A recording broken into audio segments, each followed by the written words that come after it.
Ramzan निगहबान ration programme के सर्वे में तब्दीली का जो तरीक़ाकार है वो गवर्नमेंट ने जारी कर दिया है। अगर आप लोगों को भी इसी सत्र से ये मैसेज देखने को मिला है कि आपका PSER सर्वे नामुकम्मल है, आप 20 फरवरी तक अपना नया सर्वे करा लें, तो ये वीडियो आपके लिए है। इसके बाद आपको YouTube पे वीडियो देखने की ज़रूरत नहीं पड़ेगी। तो आज के वीडियो को शुरू करते हैं। उससे पहले अगर चैनल पर नए हैं तो सब्सक्राइब कीजिएगा, साथ में बेल आइकन को भी प्रेस कीजिएगा। बर वक्त हमारी अपडेट से आपको आगाह करते रहेंगे। उसके अलावा अगर आप लोग पैसे कमाना चाहते हो तो वीडियो को लिंक नीचे दे रहे हूँ, जाके वीडियो देखना और आज से ही पैसा कमाना शुरू कर दें। चलें आज की इस इंटरेस्टिंग वीडियो को शुरू कर लेते हैं।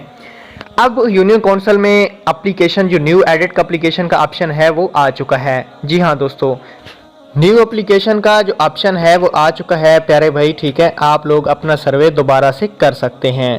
ठीक हो गया। तो भाई मज़ीद अपडेट्स के लिए आप हमारे साथ रहें। इंशाल्लाह आपको बर वक्त अपडेट से आगाह करते रहेंगे। Thanks for watching.